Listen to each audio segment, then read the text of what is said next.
My name is Paul Franczak. I thought I knew who I was. When I was 10 years old, my mom and dad said, "You were kidnapped from the hospital. The FBI found you a couple of years later." I had no idea. What happened? Is this really true? I started really wondering, am I really Paul? For quite some time, he was trying to find out, who am I? He knew that DNA testing could help him find the answer to his mystery. And the test result said, there's no possibility that you're Paul Franczak. But there's more. What the I was shaking. We were in shock. Wow.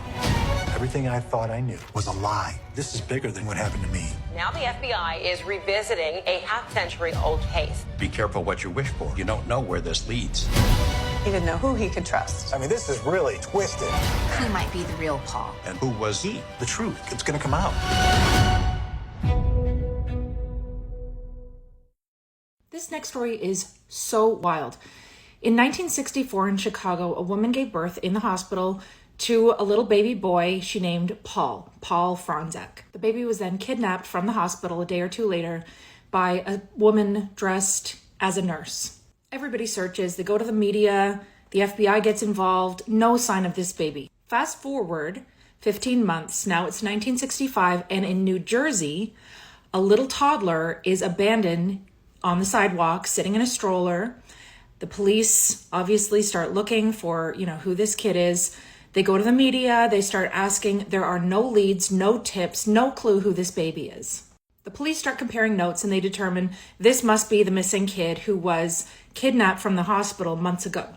So they bring the parents to meet this toddler and they say, "Is this your son?" And they say, "Yes, this is our son." And then they raise him as if it's their son. At 10 years old, Paul finds newspaper clippings. He discovers this story about himself as a child being kidnapped. He asks his parents about it and they say, "Don't worry about it. Let's just move forward." Paul grows up, has a great life, meets somebody, gets married, has a daughter of his own. And now he starts thinking, I need to kind of look into this background of mine. I want to know. So he does a DNA test. His parents agree to do a DNA test as well. But then they change their mind and they say, actually, don't send in the thing. I don't really want to know the real truth. Paul sends in the DNA swabs anyways, and he finds out he is definitely not Paul Franczak. These parents who raised him are not in any way biologically related to him. So his parents get angry. They don't speak to him for years, as well as his younger brother. They get really mad, but he just keeps trying to find out the truth about himself. Now he's like 50 years old, and there are two mysteries. Who is the real Paul Franczak, and who is he? Through genetic genealogy and a lot of research, they end up finding a cousin of his. Turns out his biological parents had several children, including a set of twins, himself and his twin sister. His name is Jack and his sister's name is Jill.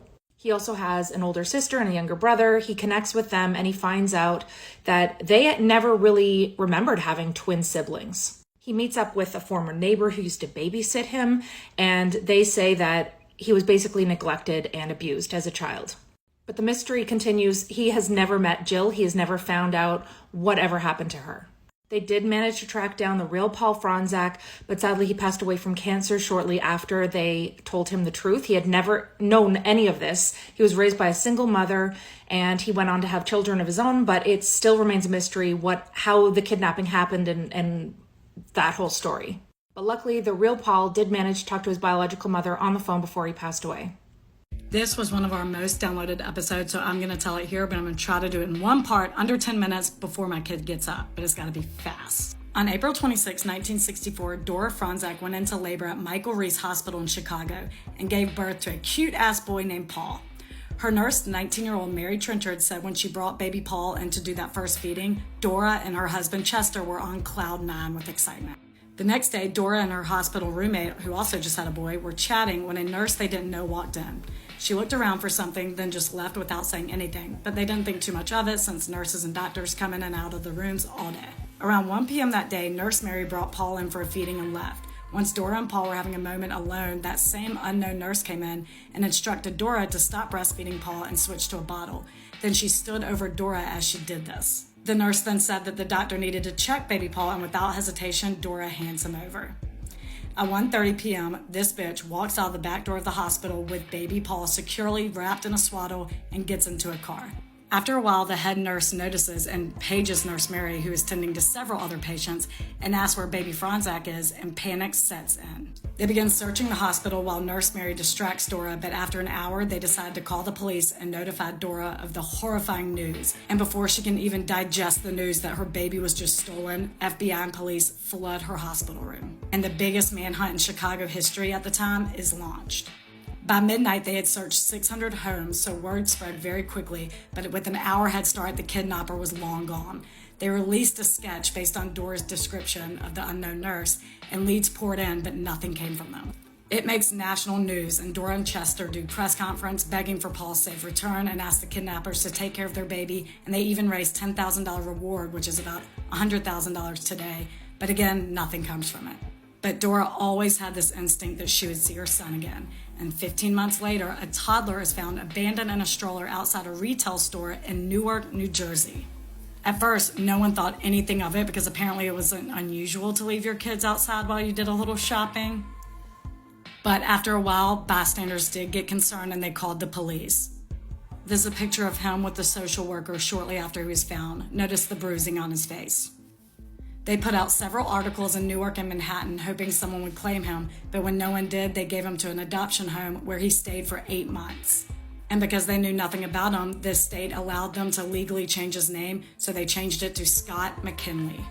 One of the Newark detectives in the case remembers the stolen baby from Chicago and called Chicago PD. Baby Paul was sadly taken before the hospital could even do hand or footprints, so they had nothing on baby Paul. This is really the only picture they have to go off of, which was taken right after he was born.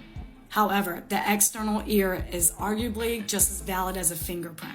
I don't know how much I agree with that, but a lot of people think that because the fingerprint can callus over or rub off, the structure of your ear doesn't really change, and so that can be used to identify people.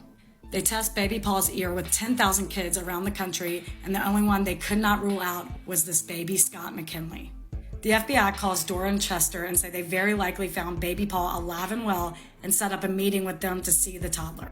They drop everything and rush to Newark, and when the social worker brings in baby Scott, it's silent for a second, and then Dora yells, "Oh my God, that's my baby." And after 2 years, they are finally reunited with baby Paul. Let's find this monster kidnapper, right?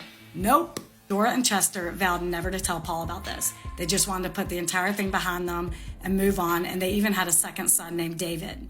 Imagine that delivery process. I would take my baby and get the hell out of there. David and Paul had a great life and were very happy, but when Paul was 10 years old, he was snooping around for Christmas presents in the crawl space and found a box with all the newspaper articles from when he was a baby. He saw headlines that he was stolen. He saw his parents sobbing on the front cover. He saw the picture with the FBI reuniting him with his parents. The secret was out. Completely shocked, he rushed downstairs to ask Dora about it, and obviously she was caught off guard and got very upset. And she tells him very matter-of-factly, "You were kidnapped, we found you, we love you, and we will never speak about this again." And that's the last time Paul brought it up as a child, but always wondered what happened to him in those 2 years, who took him, why, what did they do to him, why did they abandon him, etc. All the questions. He goes on with life. When he's a teenager, he's in a band, he moves to Arizona, then he dabbles in the acting thing. He was even a stand-in for George Clooney in Ocean's 11, fun fact. He then settles in Las Vegas and gets married and has a daughter of his own, and all that curiosity resurfaces again. He finally gains the courage and brings us up to his parents and says that he wants to do his own investigation into what happened to him as a baby. They give their blessing but retract it because they don't want to relive it, but this has been understandably weighing on him since he was a child, so without the support of his parents, he submits all 3 of their DNA samples to one of those websites. And shortly after, in 2012, he gets a call confirming he is not the real Paul Franczak. He was not the stolen baby from 1964. A real holy shit moment. And his first thought is, where's baby Paul? He wants to find Paul for his parents, and he wants to find out who he is. He's around 50 years old at this point, and all of a sudden knows nothing about himself. Where he's from, what his born-given name was, why his parents abandoned him, who his parents are. All the endless questions. He doesn't know where to start, so he turns to the media, which catches the attention of world-renowned genealogist Cece Moore. She's a badass, and if you get her in your camp, you're getting answers. So she puts a team together, they upload his DNA and start building a family tree, which takes years. They find his biological second cousin, Alan Fish, which means they share great-grandparents. But here's a hurdle. Alan was actually adopted, so in order to solve Paul's family history, they have to solve Alan's too. And before they can pull Alan's adoption records to find his biological parents, he has an aneurysm and dies. Crazy shit like this happens, and I give all the details in episode 82, but trying to do this in one part here. So in 2015, Paul is sitting at work and Cece Moore calls him and asks what he thinks of the name Jack. And he says, it's good, it's a strong name and I like it. And she tells him, well, that's your name. He was born Jack Rosenthal, and she tells him his birthday is October 27, 1963. He was born in Atlantic City, and most shocking, he has a twin who is also missing. Jill Rosenthal. Jack and Jill. This story is such a roller coaster. Here's what we know about his childhood. He and Jill had 2 older sisters and a younger brother who had a perfectly normal life, but for some reason, their parents did not love the twins.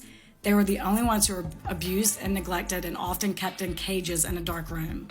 He eventually finds an old photo album of his parents, and the pictures where he and Jill would have been are ripped out. True assholes. He speaks to 2 of his biological siblings who don't even remember that they had twins in their family. But other biological family members came forward and said that their parents said they couldn't handle twins anymore and they gave them up for adoption. But in reality, they left Jack in a stroller outside a retail store in Newark, New Jersey, and they have no idea what they did with Jill. And unfortunately, his parents have already died and gone to hell, so they can't answer for it. Sadly, to this day, we don't know what happened to her, but National Center for Missing and Exploited Children has done an age progression photo of what she would look like now in case she is still alive.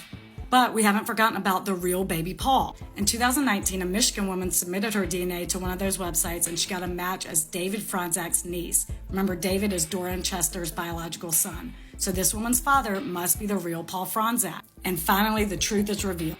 Kevin Beatty grew up in Manton, Michigan. His parents were already passed away, so he has no idea how they got him or what happened. All he knew is that he was Kevin Beatty. He was obviously shocked, and he wouldn't speak to media or even Paul Jack, but he would speak to Dora. She finally got to speak to her baby that she had only known for 37 hours, 55 years after he was kidnapped.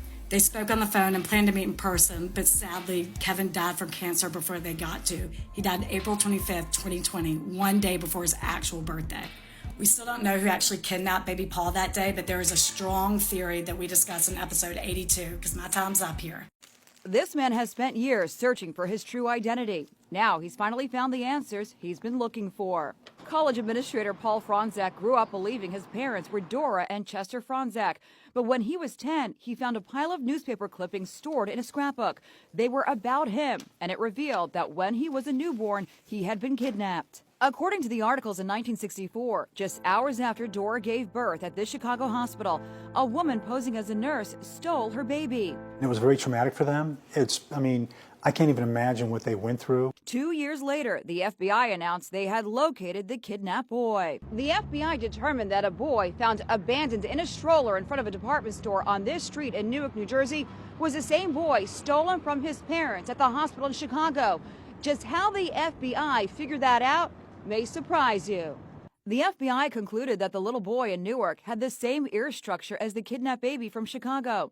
Dora and Chester Franczak were told the remarkable news that their missing son was alive. Little Paul was reunited with his parents. But something about the story didn't make much sense to Paul. For one thing, he looked nothing like his parents. My brother looks exactly like my dad. Exactly. I don't. Finally, he took a home DNA test. He was stunned when the lab results came in. In my heart, I really knew that I probably wasn't their real child. I felt it. But once the guy actually told me those words, it took my breath away. More DNA analysis followed, and Paul has learned who he really is. His birth name is Jack Rosenthal. He even had a twin sister named Jill. Yes, the twins were named Jack and Jill. His biological parents, who apparently abandoned him, are dead. The whereabouts of his twin sister are unknown. Cece Moore of DNA Detectives assisted Paul Franczak in his search for the truth. It has been an incredibly long journey for the man who grew up as Paul Franczak. It's extremely emotional for everyone involved. And if Paul Franczak is not the boy who was kidnapped all those years ago, who is? Well, the FBI has just located him. He's 55 years old and lives in Michigan, but he says he's not ready to go public until he, quote, ties up some loose ends.